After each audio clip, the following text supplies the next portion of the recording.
All right, guys, welcome. Today is our second day of our nutrition class. I'm glad everybody's back, so we didn't lose anybody. That's a blessing. Thank you for coming, and we got a lot of good, exciting stuff to come on board. What I just handed out was one of the first out of the two handouts that we're going to go over today. One of the biggest and most important aspects of this class is for you guys to understand why nutrition is so important. Not to know that you need to have nutrition and why, but you need to understand why. And one of the major problems is the sugar addiction. Okay, whether it's processed flour, grains, it can in any kind of format. Whether it's bagels, muffins, cookies, donuts, sweets, cakes, candies. This doesn't matter. Okay, that is the biggest and first and foremost important aspect of really going to a good path of health. Because where we are here in society, the biggest problem is our addiction to sugar, hands down. If that is at least one option to eradicate from everybody, that would be it right there. Okay. So, because at that point you'll be wasting your time. There's no circumvention. There's no let me overcompensate with one aspect of nutrition. So, like I'm going to do extra juicing today, and that I can have my candy. It doesn't work like that. It never has, never will. So that is the biggest thing. So if you guys look at your handout, is sugar is a drug, and how you can kick the habit. Okay, that's what we're going to drill, and I'm going to drill that probably every single time we come here, because it's one thing to know. Okay, to know, but it's completely another thing to understand and really click why you're doing this. Okay, and I didn't get that aspect probably until easily a couple years into my journey. I mean, I didn't have anybody to guide me. I did it myself, but I knew it was bad to eat it, but it didn't dawn on me, didn't click on me why. And we're going to go into more detail every time, more and more. Even if you just 10 or 15 minutes of why sugar and candy, anything with sugar again, is so addictive and so bad for you. What actually does and cause in the body. The previous, as probably as everybody knows, is calories in, calories out. It doesn't work like that. Okay, it's not that simple. It's actually the physiological damage that in the ingestion of processed carbohydrates and sugar causes into the human body. Okay, that we're going to really have a deep understanding of. And you don't need to be a physician or a biochemist to really, but you understand, you'll see. You guys understand how diabetes works and everything else. That's what's plaguing our nation now. Okay, so it's not just the actual weight gain or the obesity. That's that actually is the least of our worries, believe it or not. As far as because that's more of an image than anything, but what it really causes inside. So let's go ahead and go down the step. And these are really simple steps for you guys to just take home, put it in the refrigerator, and just look at every day. Look at it and just read it one time. You don't even have to read the whole thing. Just look at the bullet or the bold, numbers and just the titles, just to really understand. And because repetitiveness is what is going to really, cause you guys to learn eventually. Does that make sense? Yeah, because otherwise it's not. Again, you can get motivated, you can get all psyched up, and you have a good session and come home. If it's not in front of you, it's out of sight, out of mind. Always remember this: out of sight, out of mind. So it has to be constantly in front of you. So 10 simple tips for kicking sugar cravings. Okay, these are very basic, very simple. Okay, avoid processed junk foods. Okay, now that's pretty much everywhere. And that includes also healthy food stores like Whole Foods and stuff. Places like that, organic markets.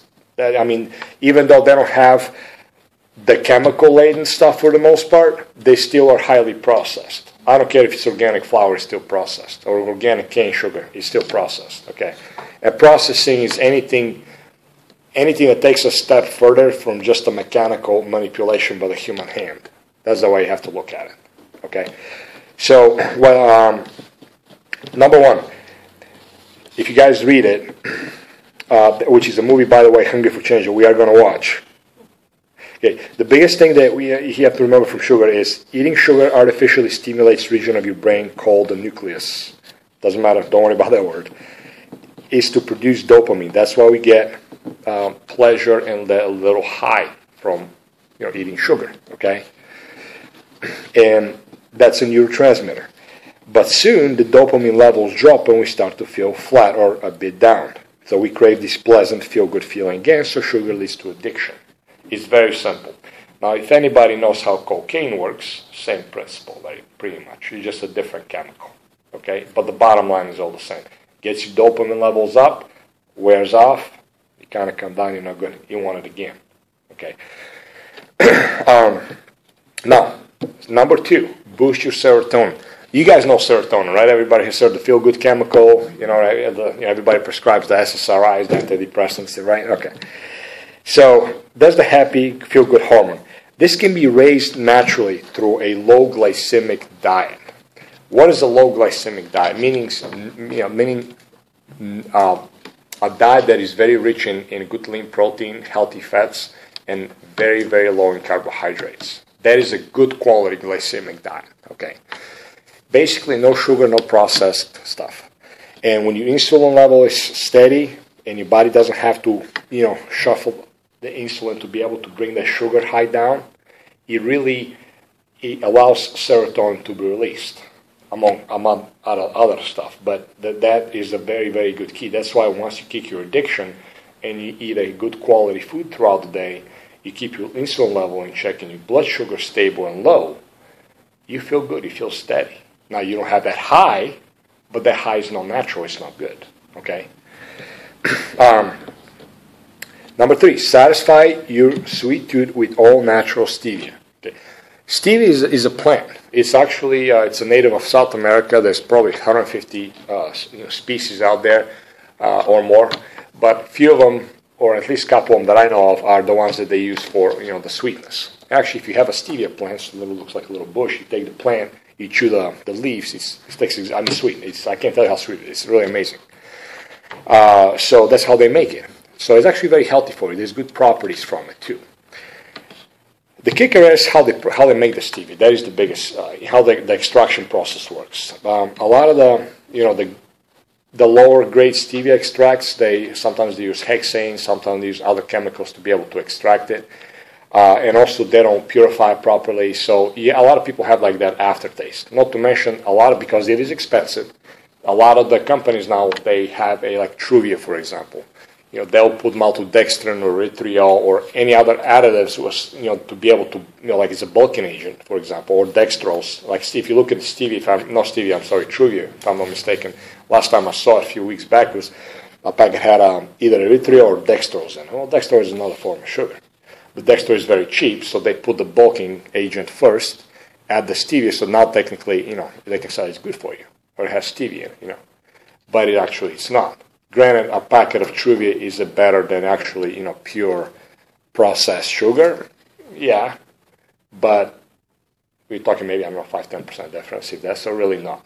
Okay, and that's how they trick you. There's actually even like pure stevia products out there on the shelving, even in like natural food stores, that they have, maltodextrin and other fillers and bulking agents, even like silica, okay, that are used because, again, true stevia is expensive, And that's another important thing. So now you're getting tricked again. You're thinking about something healthy and, So stevia, you have to make sure it is a good, pure liquid extract. And I can show you after the class is done, like one of the very good companies that it is, what it looks like, and, one of the brands that I really trust. Okay, I see actually one of the manufacturers, like it comes in a kilogram of stevia, it looks like cocaine, no joke. That's how they pack it.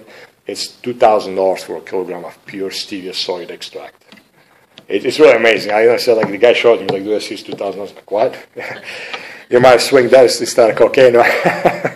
But, so stevia, guys, stevia is awesome. They have it in powder form, they have it in liquid extract, so you can bake with it. Okay, you can use it in foods, in anything, hot, cold, dishes, baking, doesn't matter. It works. It works fine. The heat does not degrade it, so it is sweet. And it's very sweet. It's usually about 1 to 100 ratio of sweetness. Depends on the extract and how they make it. But yeah, do you have a question, David? I do have a question. Yeah. Okay, so since you said that you can bake with it, that's my thing. Brownies, cookies. Yeah. Especially now, this time of year. Yeah. So if I'm not doing that, right. I have that craving really big time.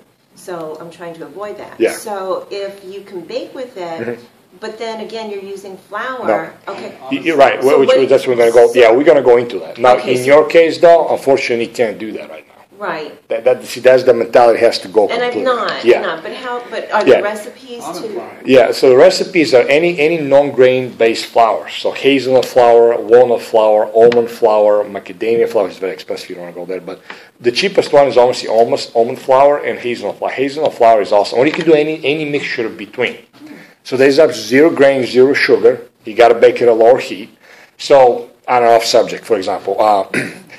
My wife, again, she was highly addicted to sugar. That was her thing. And to this day, she can get a trigger, believe it or not. Okay? So that's why you have to be careful. So she'll enjoy, cookies and stuff like that here and there. How we make a cookie? It's very, a simple recipe, which I'll give that to you guys. But almond flour, hazelnut flour, okay?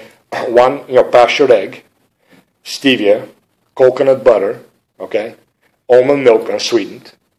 Beat it together. Keep adding the flour just to be able to get the consistency. And you can taste it, before you bake it. That way you know that you have enough stevia, because some people stevia is hard. You can add nutmeg, allspice, cinnamon, whatever, vanilla, all day long. For the kids, somebody who he hasn't to that level yet. There is the gluten-free, dairy-free chips, chocolate chips that are made out of very good quality cacao. So you can put those in there. Now, how do I know they taste good? See, because my taste buds are complete detox. I can taste cardboard, to me will be fine. But we had actually a family of ours, friends of ours, that are overweight, and the kids are too, and they're addicted to sugar. Okay. So I'm I was expecting for the kids to say, it tastes like crap. I don't. They kill the cookies. We turn around and the whole shield, and the mother started actually yelling at him because oh my God, you killed the cookies. What you eat? It was pretty neat, but her actually very, very happy, very, very satisfied because the kids loved it. And we asked them, said, can we have some more? I'm like, you absolutely can. Here's the recipe, and it tastes awesome. Yes. What about carob? Absolutely. Carob is all game long. As long as it's raw carob, raw cacao, any of those is completely fine. You can put whey protein in there. There are so many varieties. You can do a shredded carrot make it like a carrot muffin. And at that point, you can, like I said, you just imagine, the sky's the limit, guys. All you're doing is replacing the ingredients. Does that make sense? Okay. What about xylitol? Here's the problem with xylitol. Xylitol is still processed, is made out of a birch tree, and to a lot of people causes gastrointestinal distress. Xylitol is very good for actually people for mouthwashes and toothpaste because it does something to the bacteria that doesn't allow the bacteria to adhere. Okay, so if you can tolerate xylitol, you can use it sparingly, but no. Ultimately, it's processed, and one of the byproducts of xylitol is don't quote me, but if I remember, it's like a sugar alcohol too. So I don't know, but I know this, that there's a lot of natural people, physicians that do not like xylitol. And the research that I have read is not optimal. Is it better? Absolutely. But it's still not optimal. See what I'm saying? So that's a good question, though. Yes, stevia is readily available. Believe it or not, people actually are starting to grow stevia all day long in their yards because we live in Florida. It's a subtropical climate, so actually they can do that easily. You can grow it in a pot, But yes, it's very readily available, and it's good. You can, one of the recipes people like, nowadays is, the holidays is hot cacao, Well, what you take is almond milk or coconut milk, whatever you like, or hemp milk. I don't know if you guys tried hemp milk. It's awesome. Very good consistency. You just play with it, see what you like. Unsweetened, obviously, and processed. Take that, heat it up a little bit. Don't boil it, obviously. Heat it up. Put raw cacao or carob, and put stevia in it. And I promise you'll be the richest cacao you've ever had because you control the cacao content. See what I'm saying? Is it like chocolate milk? Yeah, so because the chocolate milk or hot cocoa, yeah, absolutely. Sprinkle a little bit of cinnamon on there. It's game on. There you go. Yeah, or if you like your coffee, you can put like people like coffee. Like a recipe I've given a few people that like it is either coconut almond milk in the coffee unsweetened with the cacao and stevia. It becomes like that, like a chocolate mocha. You put that in a blender with ice. There's your ice chocolate mocha. So, the sky's the limit what you can really do. It really is. You just got to replace the ingredients and go from there. Okay. So. Number 4, everybody knows that. Drink plenty of water. Okay.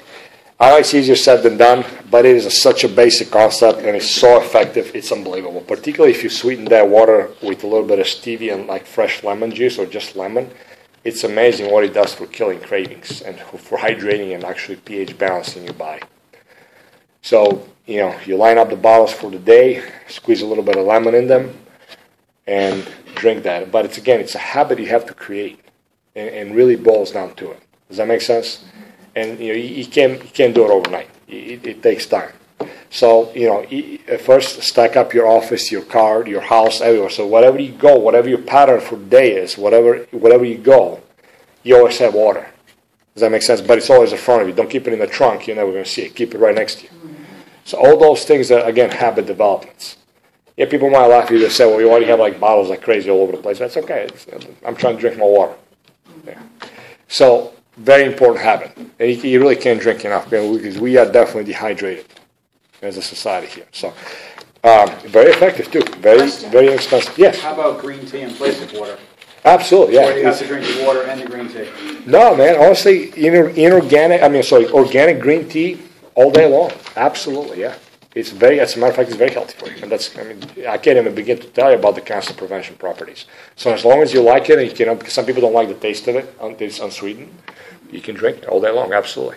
You put a little bit of stevia. So green tea is great. Yeah, you can make it ice, hot, whatever. That's what I drink all day. Absolutely. Do you recommend boiling it for a little bit to get more of the properties out and let it sit? Well, no, so you don't want to boil green tea because, a decoction and an herbal infusion are two different things.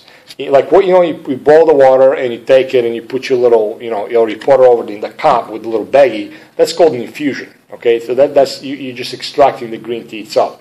If you actually boil an herb and keep boiling it, now you're going to start extracting a lot of the medicinal values out of it. But you might destroy some other compounds. So unless you want to drink a strong medicinal tea for some reason, so when they make herbal preparations, like very strong ones, they'll make a decoction, which is actually keep boiling, or simmer for like say 20, 30, whatever minutes at a very low heat after it's been boiled.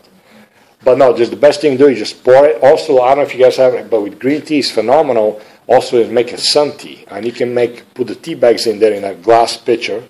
It won't work with plastic too well, but a glass pitcher, and you put it in your sun, or outside in the patio. Particularly the hotter it's outside, the harder the sun. In Florida, it's sunny all the time. Really infuses the flavor phenomenally. Also, it energizes the water, believe it or not. That's another aspect that we're going to maybe one day, but it literally energizes the water itself. So that's awesome. You squeeze some lemon juice, freeze it, or refrigerate it, you're game. That's another thing. So, what was it called? And also, they have a lot of flavor teas. There's so many options out there. You can have green tea with, hibiscus. I don't know if you guys ever had hibiscus flowers. You guys sell them in Nutrition Smart. You get just a tablespoon of that, put it into a quart of water with the green tea. I can't tell you the flavor that infuses into the water. It's amazing. So again, creation, sky's the limit what you can do. And once you do that, you never go back, I promise you. Once you develop those habits, you'll never go back. I'll, God forbid that something happens that I'm not able to eat the way I eat, I'll be in trouble.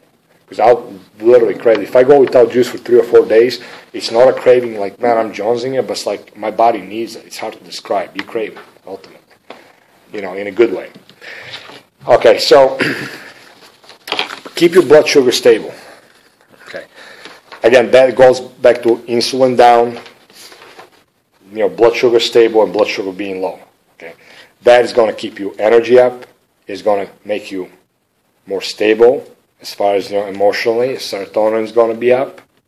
You're not going to have those ups and downs. Okay, so that's the same thing as that we went over of boost your serotonin, if you guys remember. Okay, on number 2. So how do you do that? Complex carbohydrates, people that still eating combined with good quality vegetables.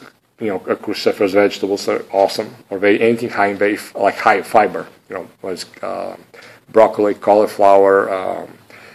Chard, spinach, any of the greens, basically, it's phenomenal. That with a good quality lean protein, okay? So you have protein, you have a little bit of the complex, non-sugary, non-processed carbs, and you have good vegetable. And that will keep it stable. Or you can just have a good quality fat with vegetable and protein. And in between. Ultimately, the goal is to stop eating completely any kind of carbohydrate-based or starch-based. Quinoa is actually okay if you like it, But even brown rice, even millet, even amaranth, even any of those grains, because they are still grains. Okay, so to really extract the life force in the food, it has to be in the form of a vegetable.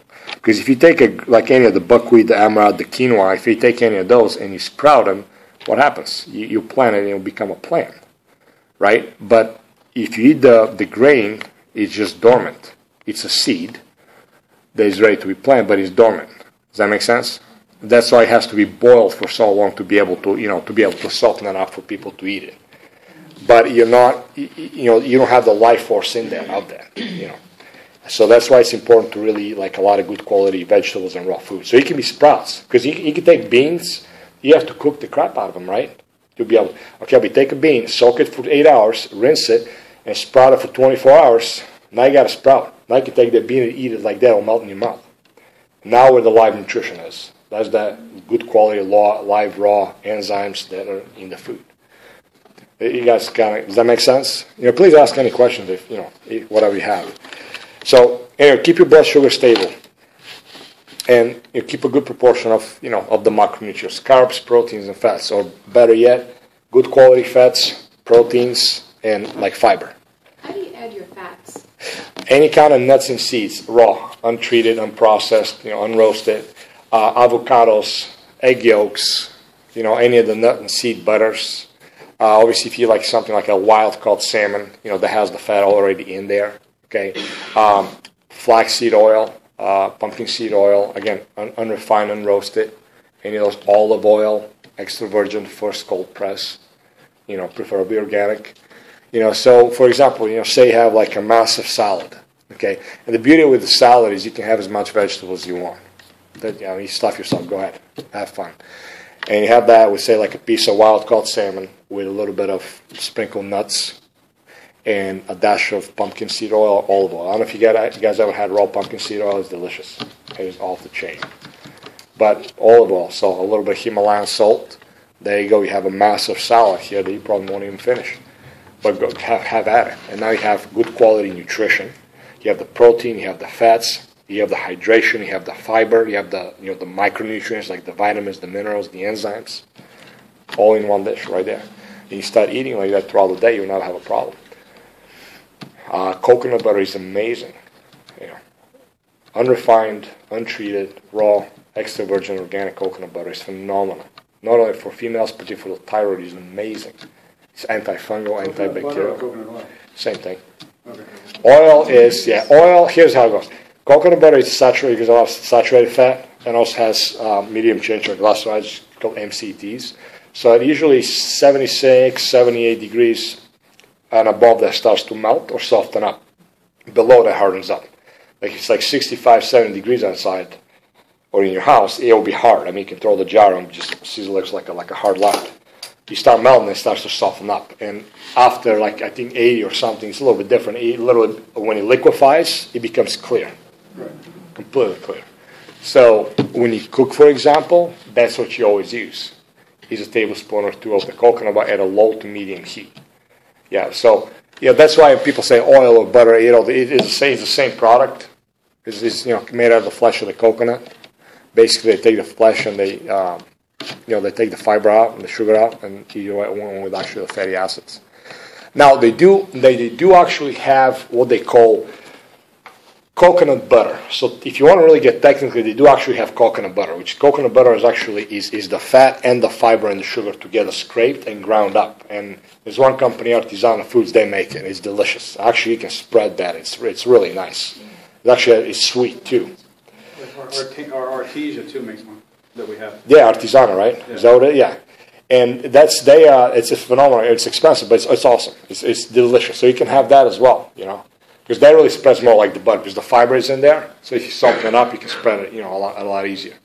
So you can't cook with it, but that's for food.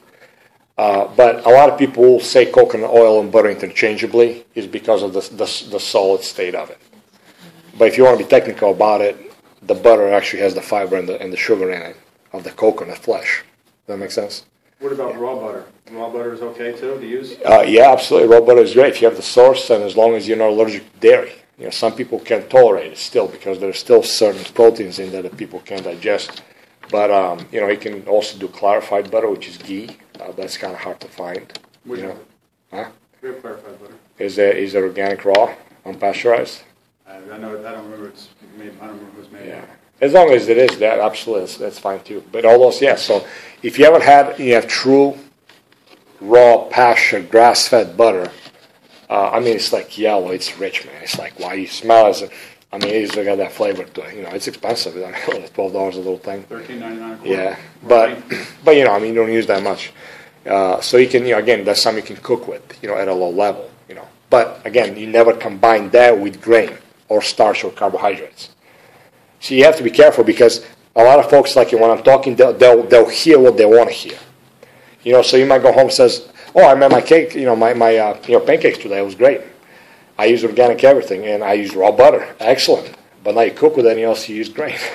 So you kind of defeated the purpose. So remember, you can't, if you cook it, I'm talking about cooking as far as cooking like egg or meat or something like that.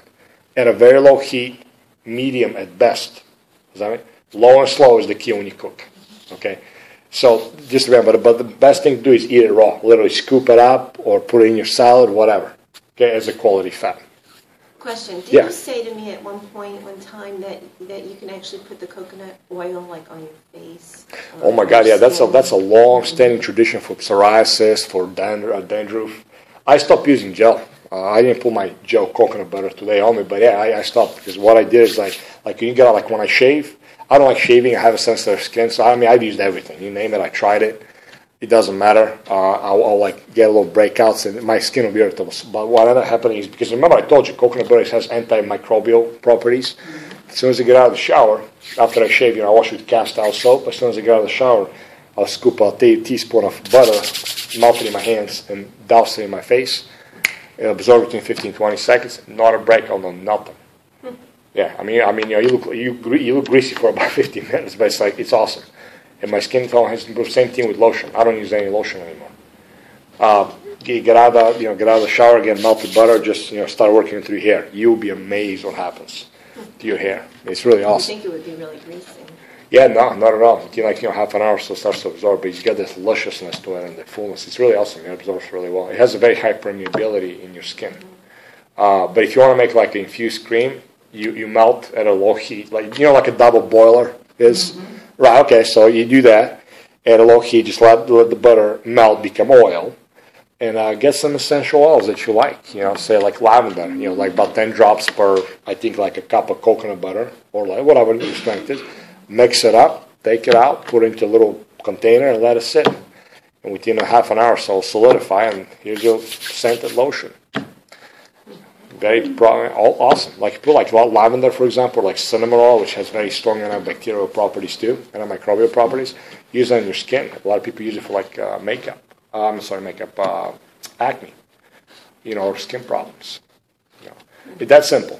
Costco's got a big jar, that massive with a 56-ounce jars, whatever they have. Like Nutiva has it, $15.99. Yeah, I checked the source because the label looked great, but I checked the source. Same sourcing as Nutiva. Yeah, $15.99, and that'll last you a long time. Where was that? Costco. You guys got to get a membership at Costco, by the way. It's amazing. Dude, they have so much organic stuff. It's unbelievable. Eggs, the milk, the organic milk. Vegetables, berries. It's like $50 a year. It's ridiculous. It is unbelievably cheap. And because I know one of the biggest questions and challenges people face is, well, how do I eat organic? It's expensive. I can't afford it. Yes, you can. Absolutely can. So, all right, let's go ahead and go. Number 7, eat more vegetables. Okay, that's a no-brainer. The more, the better. There are no rules, guys. If you like it, if you have affinity towards the vegetable, eat it. Okay, and you can combine vegetables any way you like, as long as it agrees with you. That's fine. If you, for some reason, have digestive issues, or you eat so much processed food that your body cannot break the cellulose down, steam them. That's fine. That's fine too. Okay, number 8, eat and drink more fermented foods and drinks. Do you guys know what fermentation is? Do you guys know what fermented foods are? Anybody? Okay. Who knows sauerkraut? Everybody knows sauerkraut. Okay, but do you guys know how original sauerkraut is made? Okay. You know, right? Okay. It's called lactofermentation. Basically, in a nutshell, a little bit of salt, if you want spices, shred the cabbage, bunch it up with your hands or whatever else so you can break up some of the stuff. Water, put it in a jar, pack it with a kraut pounder is cold, or you can just use your fist. Yeah. Cap it, walk away. And depends on the temperature, usually between 70 and 80 is the best. Within a few days, you're going to have yourself sauerkraut. The longer it stays, the better it gets. What's inside, what's so special? Basically, you're being a microbiologist without even you knowing it, okay? The bacteria starts to multiply inside. And it's a beneficial bacteria that it actually is a lot of it is from your own gut flora. So the juice and the actual vegetables, because everybody knows sauerkraut, you can ferment anything you want. Literally, you can ferment anything you want. Literally. So, but the sauerkraut, when you eat it, not only the bacteria gulls up any of the sugar, but also breaks up the fiber and the cellulose for you. So now, it's easier to digest, but it has extremely healing properties for your gastrointestinal system, okay? And that's where your immune system is. That's where 80% of your neurotransmitters are made. And a lot of the serotonin is made in here. That's why when people take SSRI or antidepressants, they wonder why are they not working. Well, if you're not producing serotonin, there's nothing for the medication to mediate. Because they're called serotonin reuptake inhibitors, right? If there's no serotonin, there's nothing to reuptake. You can inhibit all you want, but you're not producing the raw material. So fermented vegetables are awesome. Kimchi, everybody knows kimchi. No, Korean dish, okay, maybe not. But it's unbelievable. And actually, this is the oldest method in the world of food preservation. It's lactofermentation. I mean, literally God made. Literally, there's no chemicals, there's nothing. You don't have to use salt. People just use it for the flavor of it. Because the bacteria is anaerobic. That's how lactofermentation happens. So there's any pathogenic bacteria, or say there might have been something dirty, it doesn't matter. The bacteria will kill it immediately. Another thing they're finding out now is that actually if you use inorganic vegetables laden with pesticides, the bacteria will metabolize those chemicals for you. It is so potent and powerful, it's unbelievable. And there are different, there's millions of strains. Like a teaspoon of the juice of a good fermented sauerkraut will probably have 200, 300, 400 billion bacteria. Half the world. That give you an idea. Is that better than a probiotic? Anytime, any day. Yeah, oh yeah. So check this out. If you do like a tablespoon, like say of the kimchi, even actually they had a study on rejuvenated foods. A tablespoon of the juice has more bacteria in the whole bottle of the raw food probiotics. That's crazy, isn't it? Yeah. Talk about cheap all day long. Yeah. That's why I went from using like 20, 30 probiotics a day to sometimes I even forget to take them.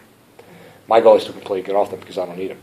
But what I do is when I make the kimchi and any of the fermented vegetables, I open the probiotics with the starter culture and culture the probiotics themselves. Mm-hmm. So now you got a capsule or two, you got 3-4 gallons of and you can't eat as much. That's the other thing. Say if you do like I say 3 cups of a fresh shredded cabbage salad, you'll be lucky to be able to eat like 1 cup of 1 or 2 cups at the most of the fermented vegetables. It's that rich.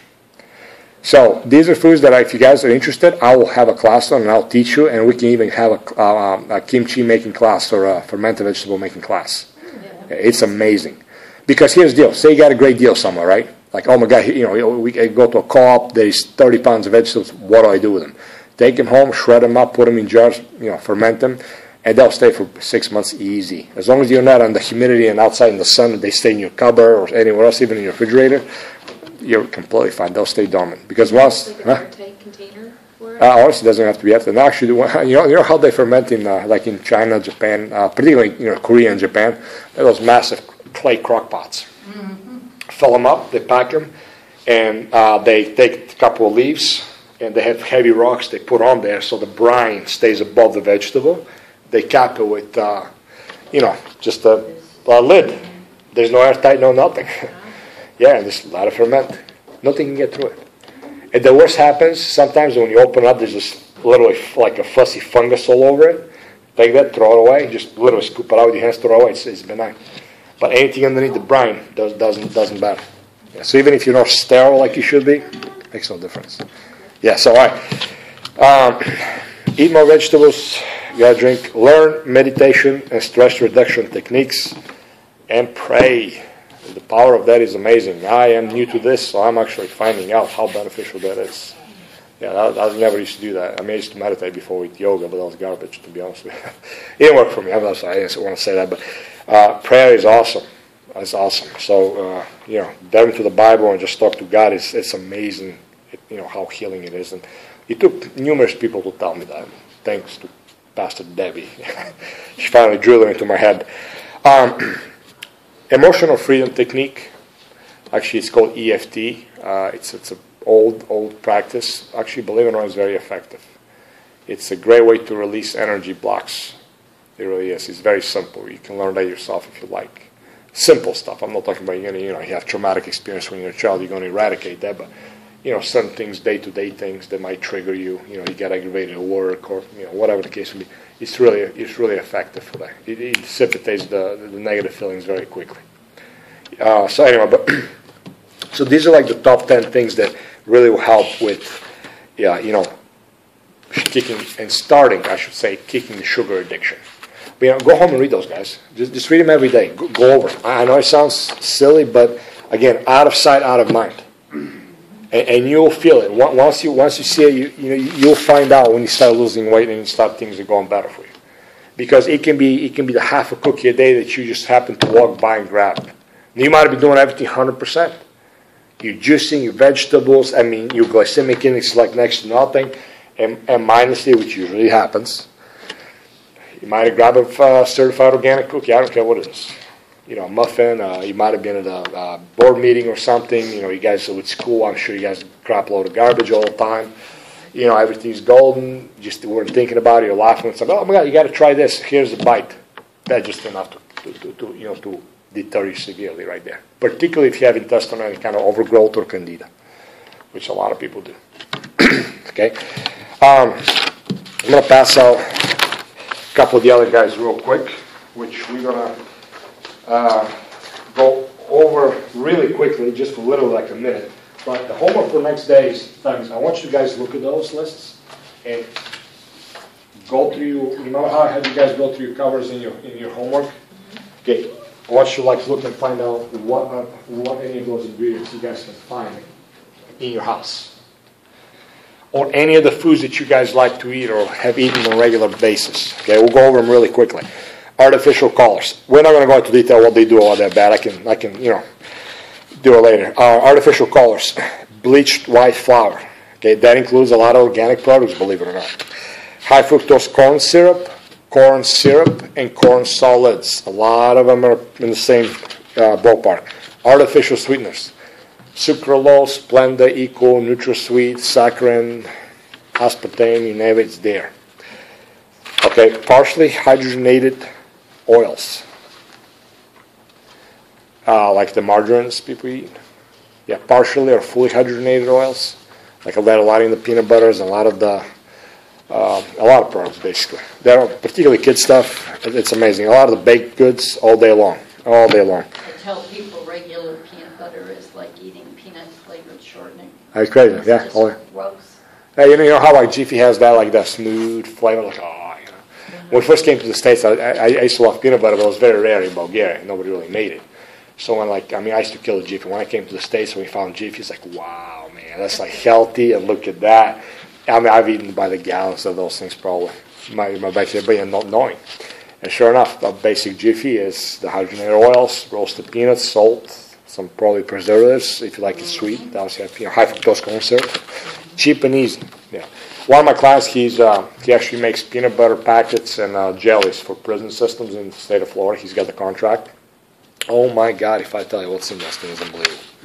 Yeah, so I can have them and they can look the same, smell the same, taste the same, like 10 years later. Anyway, so MSG, everybody knows. Usually that started with the Chinese people. The Chinese food. Those like the big G. That's true. But also MSG is everywhere too. A lot of people don't realize a lot of domesticated and even a lot of health products are laced with MSG.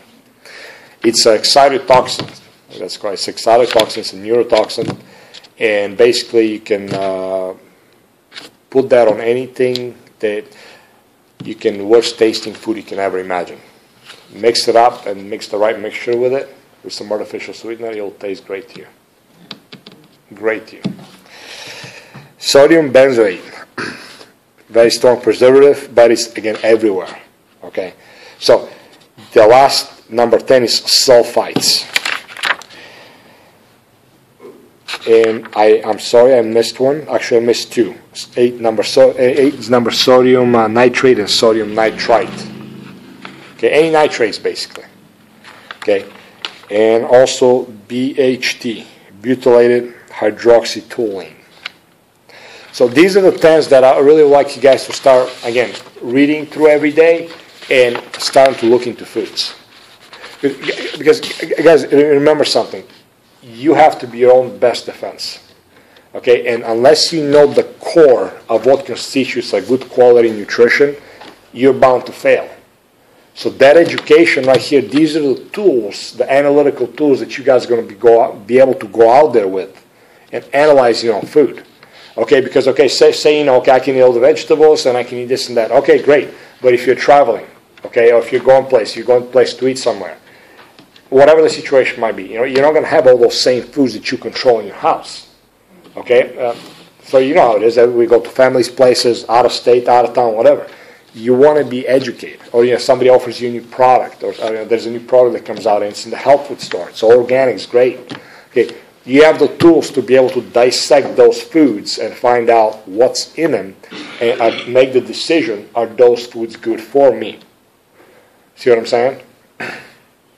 So, you know, because, you know, it's not practical to live on juice every day for most people. I mean, it took me years to be able to really make myself practical. You know, I drink 3 or 4 of those a day. That's not kombucha. That's actually my glass I use for my juice every day. So, you know, and the raw organic vegetables. But it's not easy. I'm not going to lie to you. It's time-consuming and it's not easy. And you have to become a master at it. Okay? And it took me years. I'm being honest with you. So for most of people, you know, there needs to be practical. So if you're on the run, something happens, you got to go somewhere. Okay, so you might eat something processed, but if you make a decision that is actually good quality processed food, you're a lot better off. Does that make sense? But you have that knowledge. You have that understanding that, okay, I know I can make the right decision. So that's the other goal of this class, to be able to really give you the tools to be able to analyze everything yourself. Because at the end, one of the tests that we're going to do is actually go to a supermarket, 2 places local, and we're going to find out. I'm going to walk you through, guys. I'm going to ask you questions and say, is this a healthy product? Is this a healthy product? Would you have that? Would you give that to your kid? And see what you guys say. Does that make sense? All right. Real quick. Remember the homework from last week? Okay, what do you got? Right, let's start with you. This is not even half of it, but it's a It's okay. Yeah, sure. No problem. It's okay. Okay, we have eggs, cottage cheese, grape jam, applesauce, sour cream, hummus, pickles, the bread and butter chips, grapefruit, oranges, cream cheese, almond butter, hot dogs, cheese, butter, flaxseed, shredded Parmesan, barbecue sauce, milk, almond milk, cranberry juice, apples, baby carrots. Okay, great. The fridge. Awesome. Okay, so here's the homework. How are we going to carry this over here? You know, take that list, go home. Now, obviously, the vegetables are a no-brainer. Now, you don't know what's in them unless they're organic. You know, then there's a good chance that there's probably pesticides on them, but leave those alone.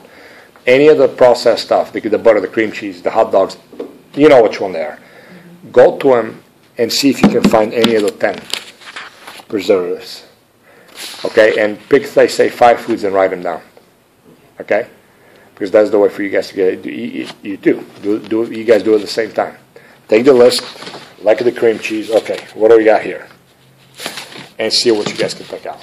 Okay, write that down. All right, so that'll be the next. Darlene, you guys, or you don't have any junk food anymore in your house?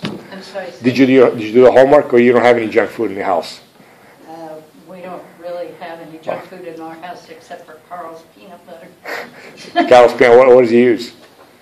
Like a regular Jiffy or something? Yeah. All right.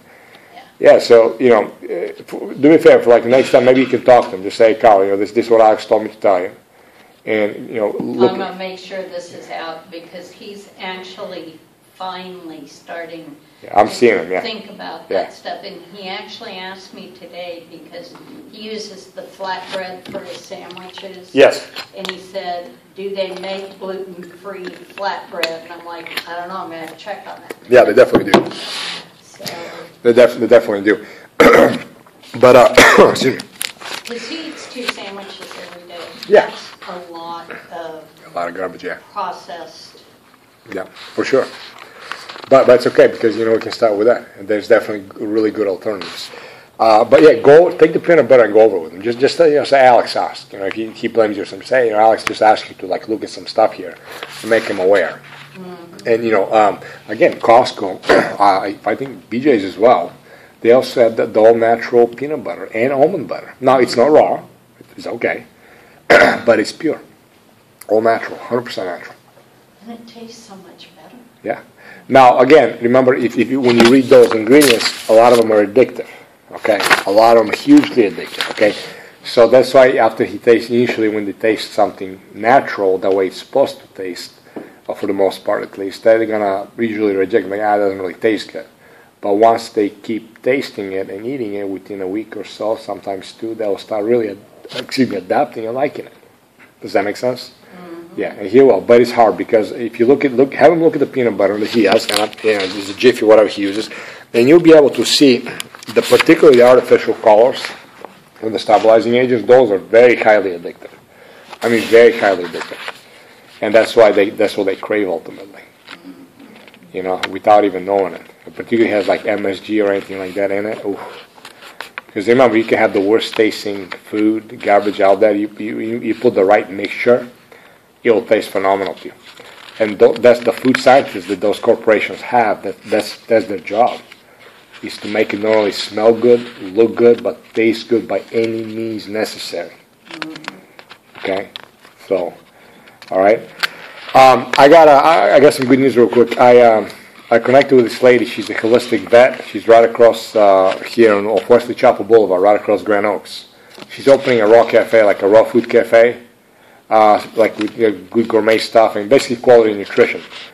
But she's doing out of the clinic a co-op for vegetables, and she gets everything at wholesale. So the organic produce, for example, is cheaper than if you go to actually Publix's regular produce because it's wholesale. Usually the markup is anywhere from 30 to 50%, like what I'm seeing at Whole Foods particularly.